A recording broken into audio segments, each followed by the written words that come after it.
Hello everyone, welcome to Magnet Brains. Myself Prateek Karn स्वागत करता हूं आपका अपने यूट्यूब चैनल मैग्नेट ब्रेन्स पर, जहां पर आपको मिलता है क्वालिटी कंटेंट, क्वालिटी एजुकेशन, वो भी बिल्कुल बाकायदा फ्री ऑफ कॉस्ट।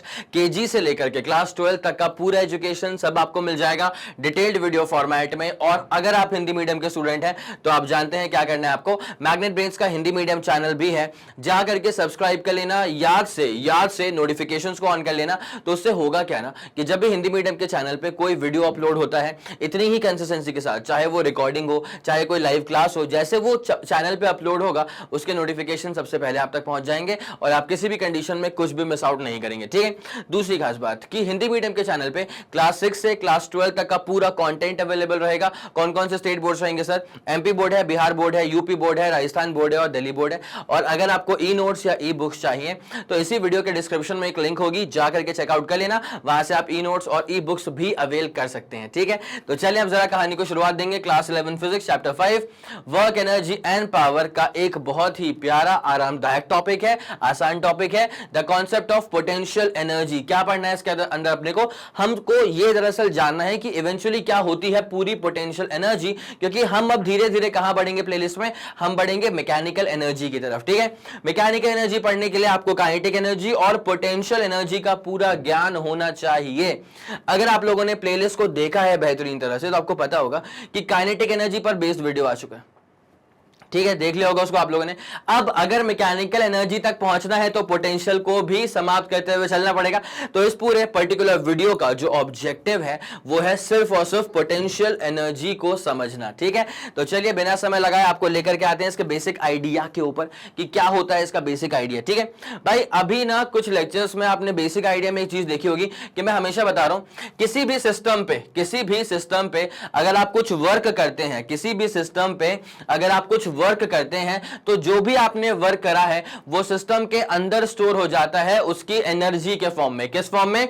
सिस्टम पे आप जो भी वर्क करते हैं वो सिस्टम में स्टोर हो जाता है उसकी एनर्जी के फॉर्म में। It's as simple as that. ठीक है, मेरे ख्याल से ये बात इत्मीनान से समझ में आपको आ गई होगी। एग्जांपल देख ले इसका, क्लासिक एग्जांपल। ठीक है, जैसे पीछे की तरफ ये है बो, ठीक है, तो यहां पे क्या हो रहा है, जो स्ट्रिंग है ना उसमें टेंशन है, तो यहां पे जैसे ये पीछे की तरफ है तो भाई यहां पे आपने बो को पीछे लाने में काफी अच्छा खासा वर्क कर दिया है। ठीक है, अब जो आपने वर्क करा है वो उसमें स्टोर हो चुका है इसकी एनर्जी के फॉर्म में, एरो में स्टोर हो चुका है उसकी एनर्जी के फॉर्म में। और जैसे ही आप इसको छोड़ेंगे तो सन्नाते हुए निकल जाएगा विद सम काइनेटिक एनर्जी। ठीक है, तो यहां पे इस पोजीशन पे जब इसको पकड़ के रखे हैं कि मारू मारू मार दूंगा। ठीक है, तो यहां पे क्या है कि इसके पास बहुत ही शानदार पोटेंशियल एनर्जी है।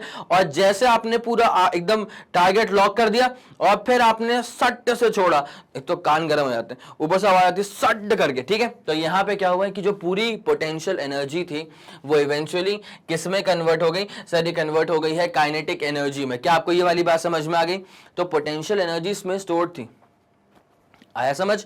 पोटेंशियल एनर्जी इसके अंदर स्टोर्ड थी। तो अगर आप किसी भी सिस्टम का ओरिजिनल कॉन्फ़िगरेशन चेंज करके, ओरिजिनल कॉन्फ़िगरेशन क्या था इस सिस्टम का? ओरिजिनल कॉन्फ़िगरेशन ये होता ऐसा करके। ठीक है, लेकिन क्या करा, इसको अपन पीछे की तरफ लेकर के आ गए। ठीक है, इसको अपन कहां लेके चले गए बेटा? पीछे की तरफ लेके चले गए। तो अब ये यहां पे ऐसे होना चाहिए था लेकिन आप इसको पीछे लेके आ गए तो ये यहां पे आ गया, तो आपने इसका कॉन्फ़िगरेशन चेंज कर दिया ना। ठीक है, और इसका कॉन्फ़िगरेशन शेप को चेंज करने में जो भी आपने वर्क करा वो इसके अंदर स्टोर हो गया उसके एनर्जी के फॉर्म में। That is basically the potential energy. ठीक है, आया कुछ समझ में? पक्का? जैसे मान लो फॉर एग्जाम्पल ये ग्राउंड लेवल है, मैं किसी बॉक्स को या किसी बॉल को या किसी स्फेरिकल सी बॉडी को मैं ग्राउंड से ऊपर लेकर के चला गया हूं। ठीक है, तो इस बॉडी को ग्राउंड से ऊपर h हाइट तक लाने के लिए मुझे कुछ वर्क करना पड़ा होगा। बोलो हाँ कि ना? बोलो हाँ कि ना? इस बॉडी को ग्राउंड से h हाइट तक ऊपर उठाने के लिए मुझे कुछ वर्क करना पड़ गया होगा और वही वर्क इसके अंदर स्टोर हो गया होगा इसके एनर्जी के फॉर्म में। इसका मास कितना है भाई? इसका मास है m के बराबर। ठीक है, अब जो आपने वर्क करा वो उसमें स्टोर हो गया उसके एनर्जी के फॉर्म में। क्या कहलाती है वो एनर्जी भाई? ये जो आपने वर्क करा ये स्टोर हो गया है सिस्टम के अंदर उसके एनर्जी के फॉर्म में और इसी एनर्जी को हम कहते हैं PE। ठीक है, mgh वाला फॉर्मूला यहीं से आता है, कोई दिक्कत वाली बात नहीं। यस सर, ये वाला फंडा पूरा क्लियर है। तो अब जरा बेसिक आइडिया पे जो चीजें लिख के रखी हुई थी जरा उसको देखते हुए चलते हैं। आरामदायक टॉपिक है, कुछ इसके अंदर इतना बड़ा मसला नहीं होने वाला है, आराम से पढ़ लोगे उसको, ठीक है। The potential energy of a body is defined as the energy possessed by the body by virtue of its position or configuration, ठीक है। मतलब किसी भी बॉडी के पास जो पोटेंशियल एनर्जी होती है वो होती है ड्यू टू इट्स पोजीशन या कॉन्फ़िगरेशन इन एनी फील्ड, ठीक है। जैसे यहां पे अगर मैं बात करूं तो यहां पे सब कुछ हो रहा है इन ग्रेविटेशनल फील्ड। कहां पे हो रहा है? इन ग्रेविटेशनल फील्ड, ठीक है। अगर मैं अर्थ के ग्रेविटेशनल फील्ड के बियॉन्ड चले जाऊंगा ना तो अर्थ फिर अट्रैक्ट नहीं कर पाएगी अच्छे से, ठीक है। अब ग्रेविटेशनल फील्ड अर्थ की कहां पे खत्म होती है, that is not defined.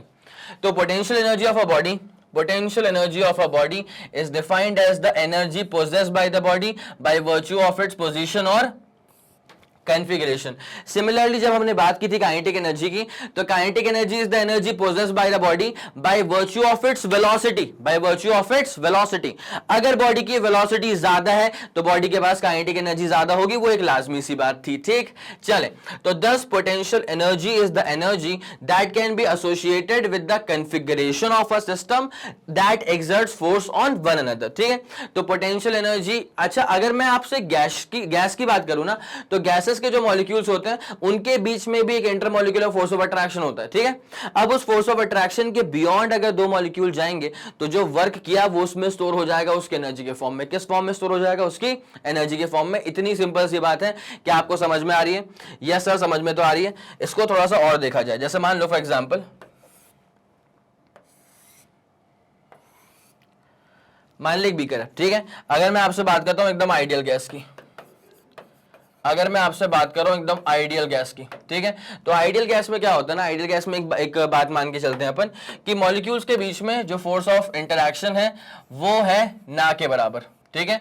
Ideal gas में हम क्या मान के चलते हैं कि मॉलिक्यूल्स के बीच में जो फोर्स ऑफ इंटरैक्शन है वो ना के बराबर है, ठीक है। तो मान लिया अब ये पूरे गैस के मॉलिक्यूल्स हैं, ठीक है, और ऐसा मानते हैं कि आइडियल गैस में जो मॉलिक्यूल्स के बीच का फोर्स ऑफ इंटरैक्शन है वो ना के बराबर है, जिसका मतलब ये हुआ कि किसी भी दो मॉलिक्यूल्स को दूर करने में या पास लाने में मुझे कुछ वर्क नहीं करना पड़ेगा, ठीक है। इसका मतलब क्या हुआ कि जैसे मान लिया अब ये वाला एक मॉलिक्यूल है मेरा कंसिडरेशन का और ये वाला एक मॉलिक्यूल है मेरे कंसिडरेशन का, तो इस मॉलिक्यूल M1 और इस मॉलिक्यूल M2 दोनों के बीच में कोई फोर्स ऑफ इंटरैक्शन ही नहीं है, दोनों के बीच में कोई फोर्स ऑफ इंटरैक्शन ही नहीं है, ऐसा कहा जाता है आइडियल गैसेस के लिए, ठीक है। तो अब जब इन दो मॉलिक्यूल्स के बीच में कोई फोर्स ऑफ इंटरैक्शन ही नहीं है तो इनको पास लाना हो या इनको दूर लेके जाना हो, मुझे इसके ऊपर कोई भी वर्क करने की जरूरत नहीं पड़ेगी। मुझे इसको पास लाना हो या मुझे इसको दूर लेके जाना हो, मुझे इस पर कोई भी वर्क करने की जरूरत ही नहीं पड़ेगी, क्योंकि मुझे कुछ अपोज करने के लिए है ही नहीं, ठीक है। तो जब मुझे कुछ वर्क ही नहीं करना पड़ा तो एक बात तो हम जानते हैं भाई कि सिस्टम पे अगर आप कुछ वर्क करते हो तो वही वर्क सिस्टम के अंदर स्टोर हो जाता है उसकी एनर्जी के फॉर्म में, राइट और रॉन्ग? पक्का, ठीक है। अब ये दो मॉलिक्यूल्स को दूर लेके जाने के लिए या पास लेके आने के लिए मुझे कुछ वर्क करने की जरूरत ही नहीं पड़ेगी, तो जब मैंने वर्क ही नहीं करा तो सिस्टम के पास कुछ एनर्जी स्टोर ही नहीं हुई, तो इसलिए अपन कहते हैं कि देयरफॉर दो पोटेंशियल एनर्जी है, देयरफॉर जो इस आइडियल गैस की पोटेंशियल एनर्जी है वो ना के बराबर है, ना है मतलब ना के बराबर है, मतलब potential energy is basically zero. इतनी सिंपल सी बात थी, इत्मीनान से समझ में आ गया होगा, ठीक। तो यहां पे ऐसा क्यों हुआ? बिकॉज आइडियल गैस में अपन क्या मानते हैं, आइडियल गैस में ये मान के चलते हैं कि there is no interaction, ideal gas में हम ये मान के चलते हैं कि there is no interaction between molecules, there is no interaction between molecules of an ideal gas, there is no interaction between molecules of an ideal gas, ठीक है। तो जिस वजह से इवेंचुअली क्या है कि कोई वर्क नहीं करना पड़ेगा, कोई पोटेंशियल एनर्जी भी स्टोर नहीं होती। आइडियल गैस का ये वाला फंडा जो था, क्या आप लोग को समझ में आ गया? आइडियल गैस का जो ये नाजुक सा फंडा था, क्या आपको ये अच्छे से समझ में आ गया? जी सर, ये समझ में आ गया, ठीक है। चले, उसके बाद क्या लिखा है? 10 हाँ, ये तो अपन ने हो गया। ऑब्वियसली अगर मैं कॉन्फ़िगरेशन को चेंज करूंगा तो उसका पोटेंशियल एनर्जी चेंज होगा, लेकिन वो तब होगा जब फोर्स एक्सर्ट कर रहा होगा मॉलिक्यूल एक दूसरे के ऊपर, ठीक है।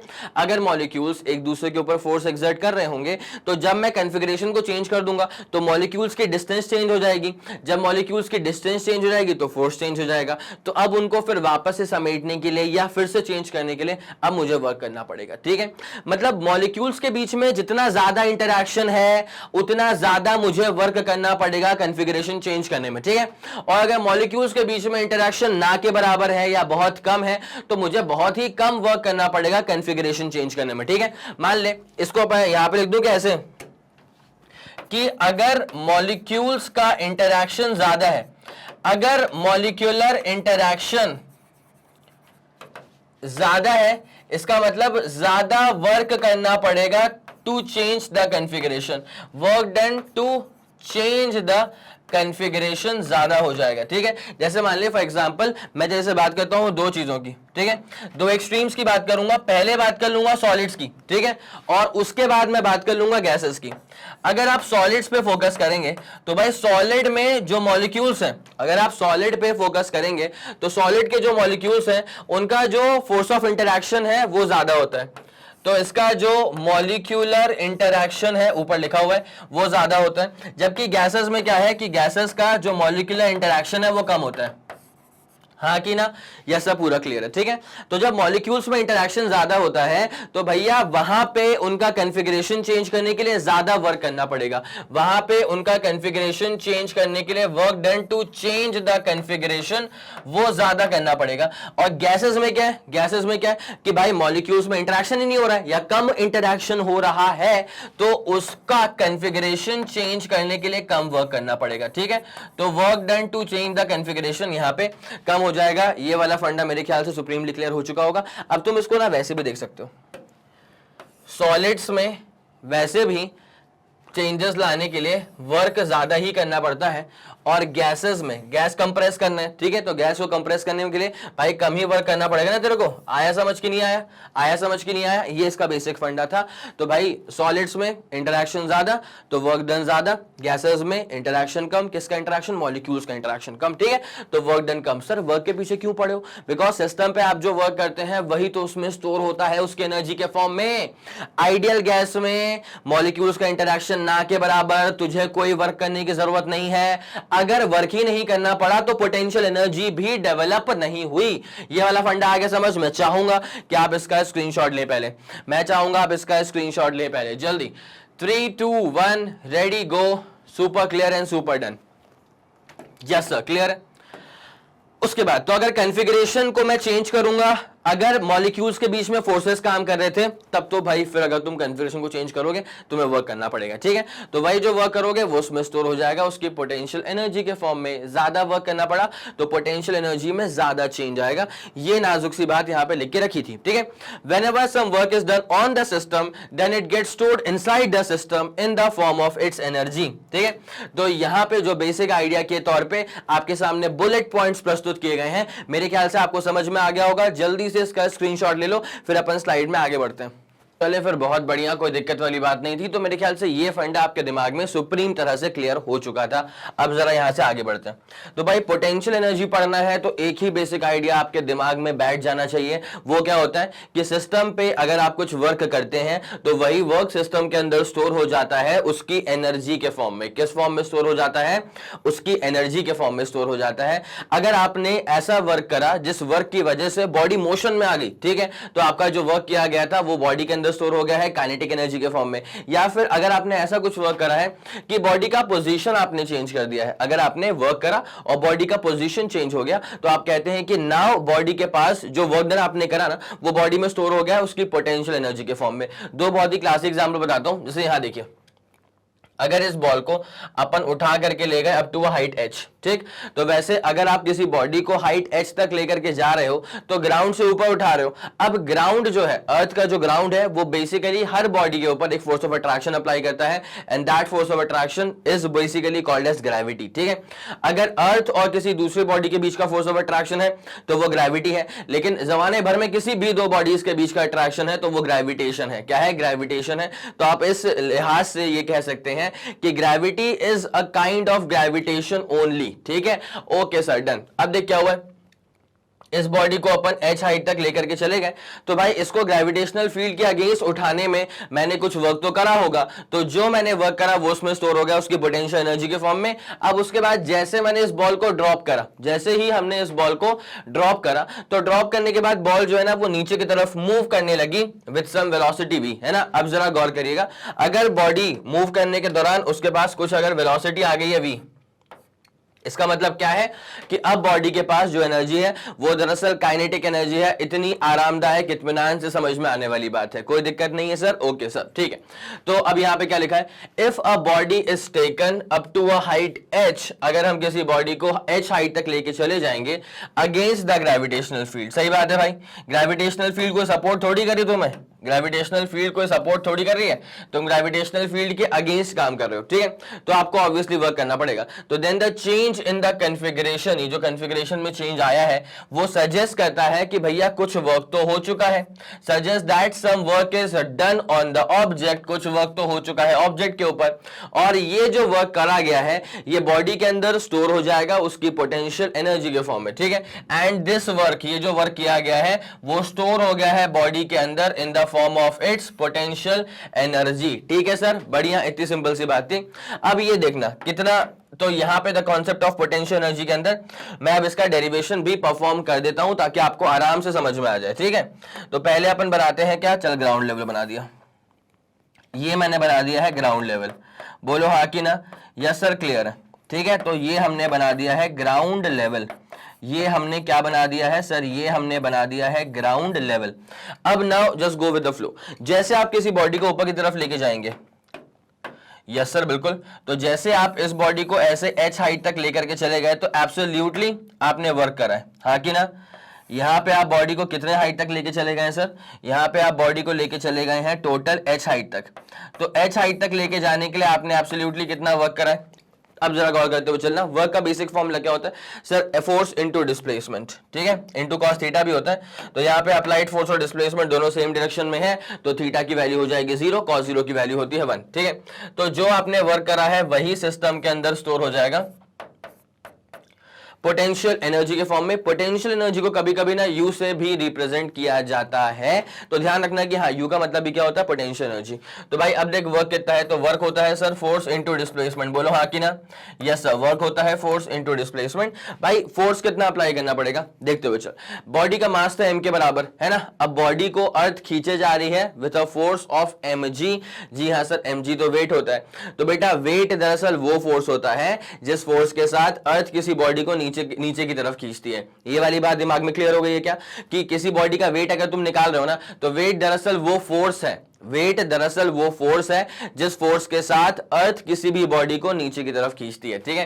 तो मान ले अब इस बॉडी का जो मास है वो m के बराबर है, ठीक, और इस बॉडी को अर्थ खींच रही है नीचे की तरफ कम से कम कितने फोर्स के साथ, mg के फोर्स के साथ। तो अगर मैं इस बॉडी को ऊपर की तरफ उठाना चाहता हूं तो मुझे कम से कम कितना फोर्स अप्लाई करना पड़ेगा सर, कम से कम mg के बराबर तो अप्लाई करना पड़ेगा, ठीक है। अब यहां पे आता है बच्चों में कंफ्यूजन कि सर अगर मान लीजिए किसी बॉडी का वेट है 100 न्यूटन, ठीक है। अब अगर बॉडी का वेट 100 न्यूटन है तो मास कितना हो जाएगा सर, 10 kg। अरे कैसे निकाला सर, भाई mg कर दिया ना, किसी ने बोला कि वेट है 100 न्यूटन मतलब mg की वैल्यू 100 न्यूटन, तो m क्या हो जाएगा 100 बाई जी, m क्या हो जाएगा 100 बाई जी, जी की वैल्यू स्वयं 10 होती है, तो मास कितना हो जाएगा 10 kg। आया समझ। लेकिन मुझे बात मास के टर्म्स में नहीं करनी है, मुझे बात करनी है इन टर्म्स ऑफ वेट। चमका, मुझे बात मास के टर्म्स में नहीं करनी है, मुझे बात करनी है इन टर्म्स ऑफ वेट। तो भाई मुझे कम से कम अगर बॉडी का वेट देखा जाए तो बॉडी का वेट तो mg के बराबर है, तो मुझे कम से कम mg का फोर्स अप्लाई करना पड़ेगा। अब बच्चे होते हैं कंफ्यूज इस पॉइंट पर कि सर 100 न्यूटन मान लीजिए बॉडी का वेट है, मैंने बोला बहुत बढ़िया, अच्छा एग्जाम्पल सेट करा। अब बच्चे बोलते हैं कि सर अगर हम 100 का ही फोर्स अप्लाई करेंगे तो यहां तो फोर्स जस्ट कैंसिल आउट हो गया, तो नेट फोर्स हो जाएगा 0, तो बॉडी मूव नहीं करनी चाहिए। तो भाई मैंने बोला तो फिर तुम कितना चाहते हो, तो तुमने बोला कि सर एक काम करते हैं 100.1 का फोर्स अप्लाई करते हैं। मैंने बोला बढ़िया, तुम एक काम क्यों नहीं करते, तुम 100.01 का फोर्स अप्लाई क्यों नहीं करते। तुमने बोला हाँ सर 100.01 में भी बॉडी मूव कर जाएगी। अब तीसरे बच्चे का दिमाग बहुत तेज चला, उसने बोला कि सर 100.00001 का भी अगर हम फोर्स अप्लाई करें तब भी बॉडी मूव कर जाएगी। अब हम दोनों मिलकर के उस तीसरे बंदे की बात नहीं काट सके, क्यों, उसकी बात में भी दम था। तो भाई यहाँ पे जितने लोग चाहें उनको बस एक चीज करना है, 100 के ऊपर की वैल्यू बोलनी है और हम बोलेंगे हाँ भाई बात तो तुम्हारी भी सही है, तुम्हारे फोर्स से भी बॉडी मूव कर जाएगी। तो ऐसे कंडीशन में हम अपने डेरिवेशन को परफॉर्म करने के लिए कितना फोर्स अप्लाई करेंगे? तो मैं उसी के लिए तुमको बता रहा था कि तुम तो बस ये चेक कर लिया करो बॉडी का वेट कितना है। अगर बॉडी का वेट mg है तो कम से कम mg का फोर्स अप्लाई कर दो, कम से कम mg का फोर्स अप्लाई कर दो, तो बॉडी हल्का फुल्का मोशन में आ जाती है। ठीक है, जीरो एक्सीलरेशन के साथ। डिस्प्लेसमेंट कितना है? h के बराबर। तो आपने जो वर्क करा इस बॉडी को उठाने में वो वर्क था mgh के बराबर, और वही वर्क सिस्टम के अंदर स्टोर हो जाएगा उसकी पोटेंशियल एनर्जी के फॉर्म में। वही वर्क जो है वो सिस्टम के अंदर स्टोर हो जाएगा उसकी पोटेंशियल एनर्जी के फॉर्म में। नोट कर पा रहे हो बेटा इस चीज को? पोटेंशियल एनर्जी के फॉर्म में नोट कर पा रहे हो उस चीज को? ऑब्वियसली सर, पोटेंशियल एनर्जी भी एक एनर्जी है, तो इसकी यूनिट भी क्या हो जाएगी? वही जो हर तरह की एनर्जी की होती है, वही जो वर्क के बराबर होती है, वही जिसका नाम जूल्स होता है। ठीक, चलें सर, ये वाला फंडा मेरे ख्याल से आपके दिमाग में सुप्रीम तरह से क्लियर हो चुका होगा। अब ना मैं यहाँ पे एक बात आपको बता दूं क्या, देखो अगर आप बात करें पोटेंशियल एनर्जी की, तो देखो यार m और g this basically remains constant more or less. मास को मैं दरअसल नहीं छेड़ने वाला, तो मास पे कोई फर्क नहीं पड़ेगा। एक्सेलरेशन ड्यू टू ग्रेविटी, अब आप इस चीज को पढ़ेंगे ग्रेविटेशन चैप्टर के अंदर कि हम लोग जो कहते रहते हैं ना कि g की वैल्यू 9.8, g की वैल्यू 9.8 अप्रोक्सीमेटली लेना है तो 10 मीटर पर सेकंड स्क्वायर ले लेना। बेटा ये जो g की वैल्यू का 9.8 होना है, ये सिर्फ अर्थ के सरफेस के आसपास ही ये वैल्यू रहती है। ये जो वैल्यू है ना g की वैल्यू 9.8, ये अर्थ के सरफेस के आसपास ही रहती है। अगर आप अर्थ के सरफेस से बहुत ऊपर चले जाओगे तो एक्सेलरेशन ड्यू टू ग्रेविटी की वैल्यू जो है वो चेंज हो जाएगी। ठीक है, आया समझ? तो वर्क क्या हो जाएगा? पोटेंशियल एनर्जी के बराबर, और potential energy is now basically a function of h। potential energy is now basically a function of h. Potential energy depends on h. ठीक है, कितना ज्यादा आप हाइट पे लेके चले गए। देखो भैया, जितना ज्यादा तुम हाइट पे लेके जाओगे उतना ज्यादा तुम्हें वर्क करना पड़ेगा, और उतना ज्यादा वर्क डन पोटेंशियल एनर्जी के फॉर्म में कन्वर्ट हो जाएगा। इतनी आरामदायक बात थी, मेरे ख्याल से यहां तक तो कोई दिक्कत आपको नहीं ही लग रही होगी, तो ये जरा नोट डाउन कर लो। उसके बाद फिर कहानी में आगे लेके चलते हैं। सिंपल सिंपल चीजें यार, आराम से पढ़ते हुए चलेंगे, एक ही लेक्चर में पोटेंशियल पे पूरा कमांड अपना डेवलप हो जाएगा।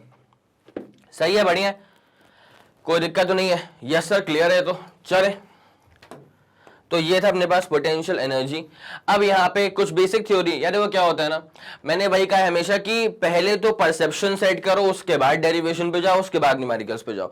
तो अभी अपन ने क्या एक डेरिवेशन तो देख ही लिया है ना, और परसेप्शन अपन क्लियर करते हुए आ ही रहे थे। तो परसेप्शन और डेरिवेशन को सपोर्ट करने के लिए हमें कुछ एग्जाम्पल्स चाहिए, कुछ थ्योरीज चाहिए। ठीक है, वो थ्योरीज कैसे मिलेंगी? तो मैंने हमेशा कहा है कि अगर आप स्लाइड्स को गौर से देखेंगे तो स्लाइड पे हर वो इंपॉर्टेंट चीज मैं आपको प्रोवाइड कर देता हूं जो आपके आंसर को क्लासी बना सकते हैं। तो प्लीज मेक श्योर करिएगा कि आप स्लाइड में लिखी हुई हर एक चीजों को नोट करते हुए चल रहे हो, या अगर बहुत ही थक गया है तो एटलीस्ट समझ तो रहा हो, कुछ कीवर्ड्स के फॉर्म में लिख लेना। ठीक है, वो तेरे लिए फायदेमंद चीज हो जाएगी। अब देखो क्या लिखा हुआ है sir, our body transforms potential energy input into internal energy to maintain body temperature। ठीक है, तो मतलब ये बेसिकली क्या है कि पोटेंशियल एनर्जी जो है ना वो बहुत सारे अलग अलग रूप धारण कर सकता है। It can take many many many forms. तो यहाँ पे क्या लिखा हुआ है, जैसे अपनी बॉडी है, ठीक है, तो जो पोटेंशियल एनर्जी खाने में होती है, फूड में होती है, वो इंटरनल एनर्जी में कन्वर्ट हो जाती है, जिसका मेन कार्य क्या होता है कि वो मेंटेन करती है बॉडी के टेम्परेचर को। मान लेगा तेरे को बुखार है तो जो तेरा बॉडी का टेम्परेचर है क्या वो मेंटेन रहेगा? अगर किसी इंसान को बुखार है तो उसका बॉडी का टेम्परेचर मेंटेन्ड नहीं रहता, वो बढ़ा हुआ ही आता है। तो बॉडी का टेम्परेचर बढ़ा हुआ है, इसका मतलब क्या है कि बच्चे को जो है वो बुखार हो चुका है। ठीक है, मम्मियां चेक करती हैं सुबह सुबह, तुमने बोला कि स्कूल नहीं जाना है तो मम्मी आके सबसे पहले क्या करती हैं कि चेक करती है, माथे पे ऐसे हाथ लगाती हैं। ठीक है, अगर लगता है कि हाँ गर्म है तो वो खुद ही तुम्हें सुला देंगे। अगर लगता है कि ये नाटक कर रहा है तो बेटा तुम उठोगे, है ना, तुम्हें पड़ेगी 2-3 संटियां, उसके बाद तुम ड्रेस पहन के भगते हुए दिखोगे स्कूल की तरफ, है ना। तो क्या है कि सबको पता है कि अगर बॉडी टेम्परेचर में कोई वेरिएशन नहीं है, इसका मतलब बच्चे तो क्या नाटक कर रहे हैं, और बच्चे होते हैं प्रैंकस्टर बहुत बड़े वाले। तो यहां पे क्या हो चुका है कि अगर बॉडी का टेम्परेचर मेंटेन नहीं हो रहा है, अगर बॉडी का टेम्परेचर बढ़ा हुआ है, इसका मतलब कुछ ना कुछ तो माजरा हो चुका है, बुखार आ गया इसको। तो some of the energy food is converted into kinetic energy of blood, muscles and bones. Okay, some of the potential energy of food is converted into electrochemical energy to operate the nervous system of the body. ठीक है जी sir, बहुत सारे biology वाले terms अपन ने चिपका दिए, लेकिन ये इसके एकदम पूरा डेप्थ में नहीं आ रहा हूं कि भाई नर्वस सिस्टम ही कैसे काम करेगा, ठीक है। मैं तो बस ये बता रहा हूं कि हमने खाना खाया तो वो एनर्जी हमारे अंदर कन्वर्ट हो गई, ठीक है। तो पोटेंशियल एनर्जी जो खाने में थी वो दरअसल कन्वर्ट हो रही है। तो it can take many many many forms. तो इसमें ये रहा अपने पास पहला एग्जांपल, मेरे ख्याल में समझ में आ गया होगा। बुखार वाला एग्जांपल समझ में आ गया होगा, कई लोग तो रिलेट कर गए होंगे। और बात ये नहीं कि छोटे क्लास के बच्चे करते हैं, अरे 11th 12th वाले खुद करते हैं। बस ये है कि अब उनके नाटक करने का तरीका हल्का सा क्या है, जेन्यून लगने लगता है ना। एक्टिंग उनको थोड़ा सा बेहतरीन तरह से आती है। छोटे बच्चे करेंगे एक्टिंग तो समझ में आता है, लेकिन बड़े बच्चे कभी कभी इतने जेन्यून तरह से करते हैं एक्टिंग की घर वाले नहीं पहचान पाते। कभी कभी वो कैरेक्टर में घुस जाते हैं एक बीमार आदमी के, है ना। तो ऐसे फिर कैसे बचा जाएगा। जी सर, पूरी पोल खोल दी।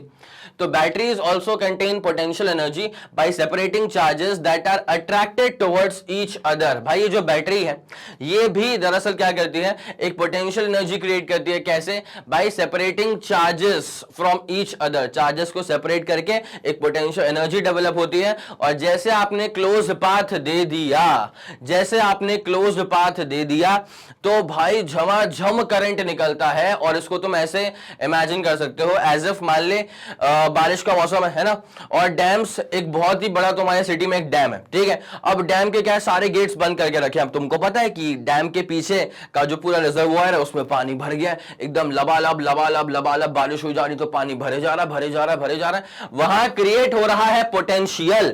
वहां पे क्या क्रिएट हो रहा है? पोटेंशियल। वही मसला यहां पे बैटरी ने क्रिएट किया है बाय सेपरेटिंग द चार्जेस। यहां पर भी क्रिएट हो रहा है potential.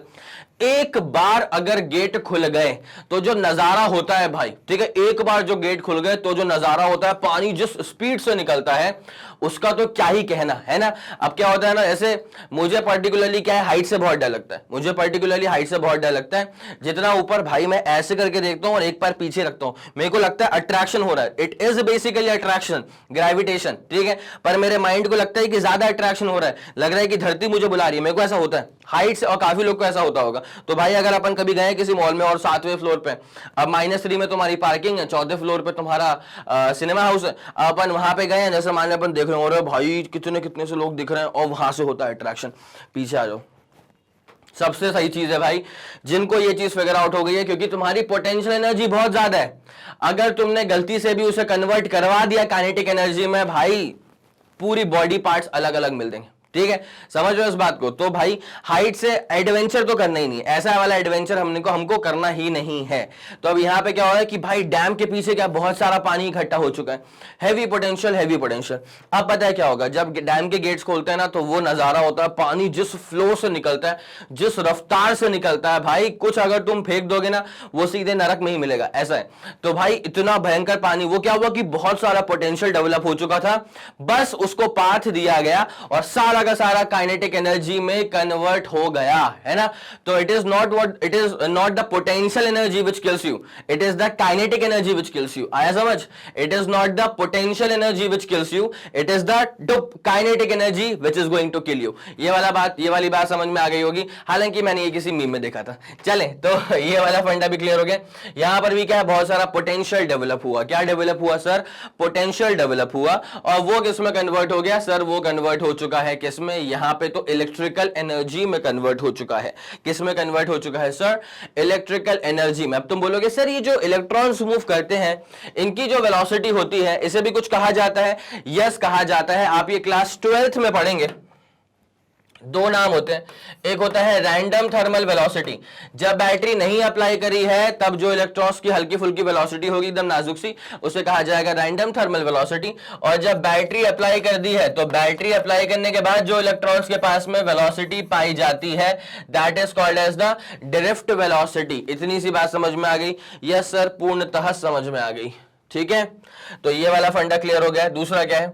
Because of gravitational attraction of masses towards each other arises the gravitational potential energy and this type of energy is hidden until the object is allowed to fall। भाई until the object is allowed to fall का मतलब क्या होता है?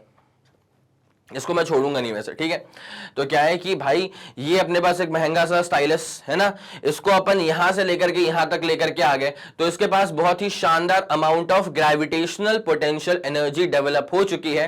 लेकिन क्या आपको इस ग्रेविटेशनल पोटेंशियल एनर्जी का आभास हो रहा है? क्या आप इसको महसूस कर पा रहे हैं? नहीं सर, ग्रेविटेशनल पोटेंशियल एनर्जी को हम महसूस नहीं कर पा रहे हैं। कब तक नहीं कर पाओगे? जब तक इसको छोड़ोगे नहीं। तो अभी तो मतलब ये हिडन है, लेकिन अगर मैंने इसको छोड़ दिया, कैच कर लिया, तो जैसे मैंने इसको छोड़ दिया तो यहां पे क्या हो रहा है कि ये पूरी ग्रेविटेशनल पोटेंशियल एनर्जी जो थी वो किस में कन्वर्ट हो गई? काइनेटिक एनर्जी में। ये परसेप्शन क्लियर है? ऐसा परसेप्शन क्लियर है? तो जरा एक दफा इसका स्क्रीनशॉट लो और उससे पहले भाई जरा यहां पे देख लो, ये फ्री लेंथ का सॉलिड है, ठीक है। स्प्रिंग से तो बहुत खेले अपन, है ना। तो ये अपने पास क्या है? फ्री लेंथ का सॉलिड है। अभी क्या है कि इसका कॉन्फ़िगरेशन चेंज करने के लिए तुमने इस पे कुछ भी काम नहीं करा, बेसिकली साफ भाषा में तुमने इसको छेड़ा नहीं अभी, ठीक है। अब जैसे अगर तुमने इसको छेड़ा, तुमने इसको ऐसे कंप्रेस कर दिया, तो जब तुम इसे कंप्रेस कर दोगे तो you basically made a change in the configuration, ठीक है। ये इसका फ्री लेंथ था, उसके बाद तुमने इसको छेड़ा, तुमने इसे कंप्रेस कर दिया, कंप्रेस करोगे इसका शेप जो है वो ऐसा हो जाएगा। तो यहां पे इसका जो शेप है ये कंप्रेस्ड स्टेट में है। तो आपने जो वर्क करा है वो उसके अंदर स्टोर हो चुका है इसकी पोटेंशियल एनर्जी के फॉर्म में। और जब मैं इसको छोड़ूंगा, इतने बेटा, जब मैं इसको छोड़ूंगा ना, पुचक करके ये ऊपर की तरफ आ जाएगा, कोई दिक्कत कोई मसला। यस सर, बहुत बार देखा ये तो, है ना। तो बेटा हम जो बहुत बार देख चुके हैं ना, वही तो रियल फिजिक्स है। हम जो बहुत बार देख चुके हैं वही तो रियल फिजिक्स है। यस सर, यहां तक की तो बात समझ में आ गई है।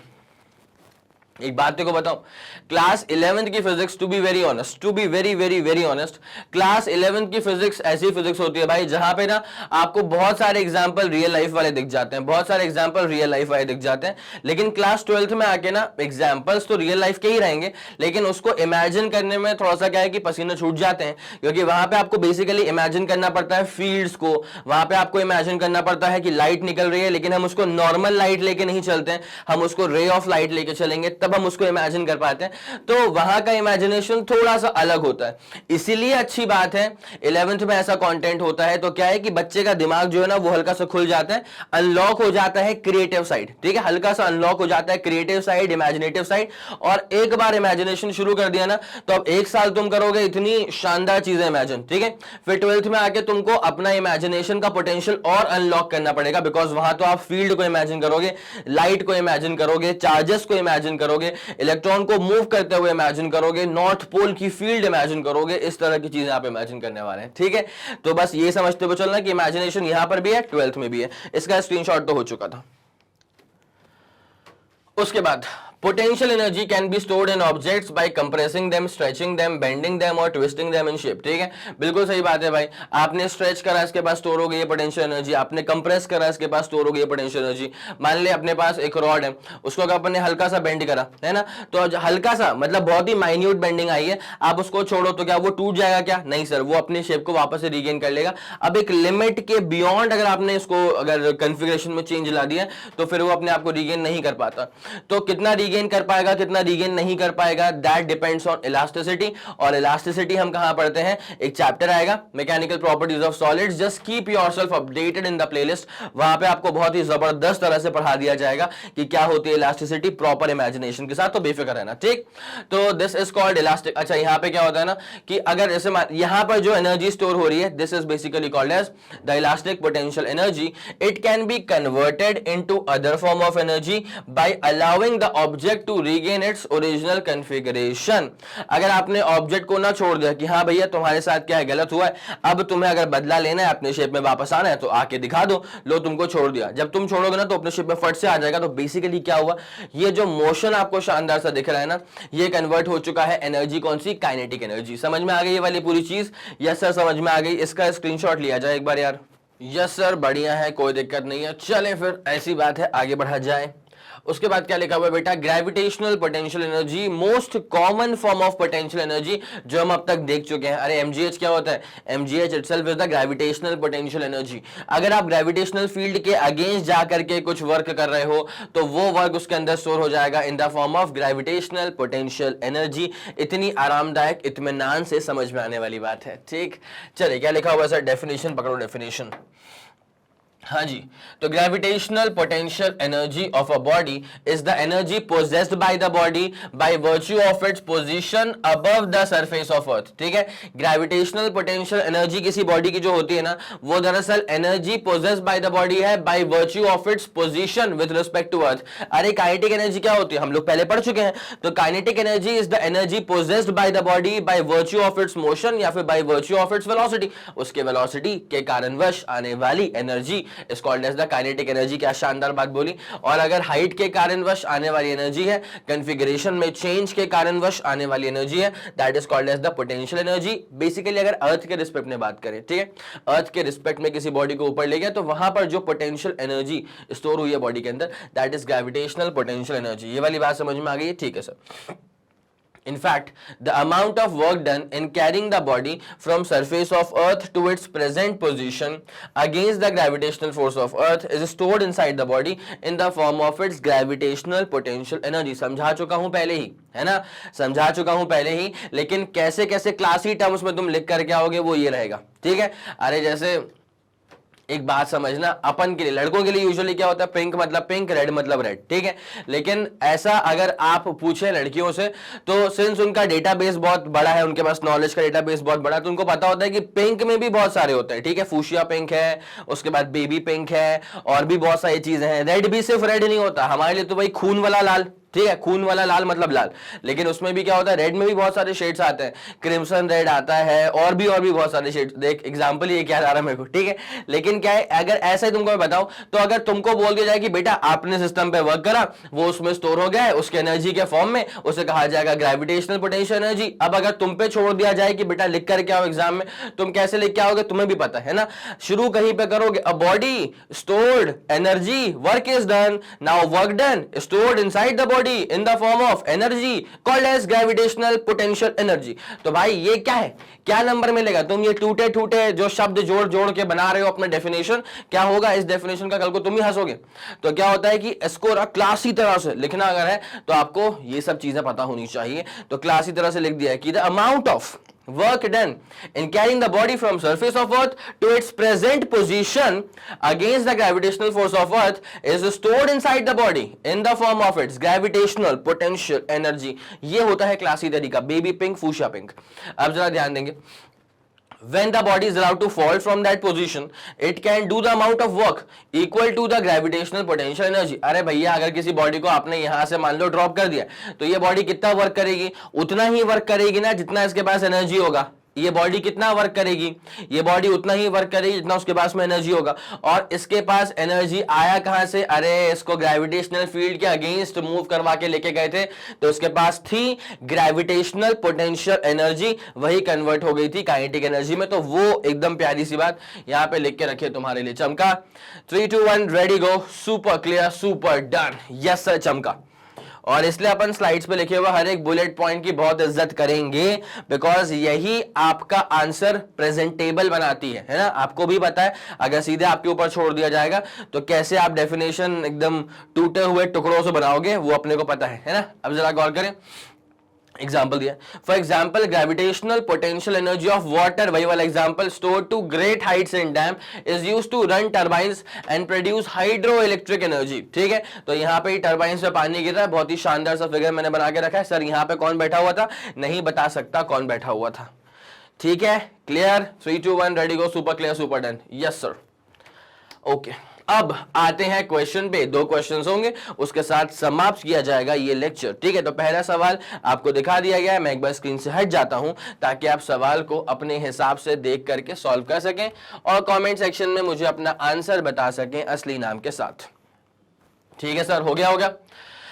अब सवाल को जरा देखते हुए चलना, how high must the ball be lifted, मतलब कितनी हाइट तक आप बॉल को लिफ्ट अप करोगे so that it gain potential energy equal to its kinetic energy। ठीक है, तो इसके पास इसकी जो potential energy है वो हो जानी चाहिए equal to kinetic energy। इसके पास जो potential energy है that should be equal to its kinetic energy। ठीक है, that should be equal to its kinetic energy। तो जरा गौर करेंगे अच्छे से बेटा, so that हाँ देखा, कुछ नहीं हुआ, कुछ नहीं हुआ, चीटी काटी। So that it gain potential energy equal to its kinetic energy. चले बेटा यहाँ पे ध्यान देंगे। तो पोटेंशियल एनर्जी क्या होती है सर? mgh और काइनेटिक एनर्जी क्या होती है? Half mv²। अब m से m को निपटा दो। अब जब यहां पे अपन h निकालेंगे ना तो h क्या हो जाएगा? v²/2g। बोलो हाँ कि ना? ठीक है। अब एक काम कर, v की वैल्यू कितनी है? 30। तो 30 का स्क्वायर करेंगे तो कितना हो जाएगा? 30 इंटू 30 बोलेंगे तो 900 हो जाएगा। उसके बाद डिवाइड करेंगे उसको 2 इंटू जी से। ठीक है भाई, एक बात समझो, अगर ये वाला फंडा क्लिक नहीं करता, कौन सा वाला फंडा, कि इसकी जो पोटेंशियल एनर्जी है वो equal to its kinetic energy है, अगर ये वाला फंडा आपको क्लिक नहीं करेगा तो ऑब्वियसली फिर आप ये इक्वेशन नहीं लिख पाओगे, ये इक्वेशन नहीं लिख पाओगे, आगे नहीं बढ़ पाओगे, आंसर तक नहीं पहुंच पाओगे। इसलिए मैं हमेशा बोलता हूं कि गिवन कंडीशन टू फाइंड। ठीक है, गिवन लिख लिया करो, काम आता है, कंडीशन उससे भी ज्यादा इंपॉर्टेंट है। ठीक है, गिवन लिख करके बैठे रहोगे क्या हो जाएगा बेटा? कंडीशन अगर फिगर आउट नहीं करी ना, कंडीशन पे वर्कआउट करना शुरू नहीं कराना, तो क्वेश्चन नहीं होते सॉल्व। और मैं बता दूं, कंडीशन को फिगर आउट करना तुम्हारे बाएं हाथ का खेल है। थोड़ा सा बस हल्का सा सवाल का ना भाषा चेक करा करो, क्या बोलना चाह रहा है। हाउ हाई मतलब कितने हाइट तक बॉल को लेके जाऊं, तो भाई उतना पढ़ के ही मैंने h इक्वल टू कर दिया क्वेश्चन मार्क, नहीं पता, नहीं तो क्या है कि पूरा सवाल पढ़ लिया। कई बार ऐसा होता है, और तुमको होता होगा ऐसा, कई बार ऐसा होता है कि अपन सवाल पूरा पढ़ लेते फिर बोलते हैं अरे पूछा क्या है भाई। तो ऐसा क्यों होता है? बिकॉज सवाल पढ़ने के दौरान एक तो दिमाग में यहां से लेकर के यहां तक पढ़ने के दौरान ये 3 अलग अलग तरह के थॉट्स आ जाते हैं ना।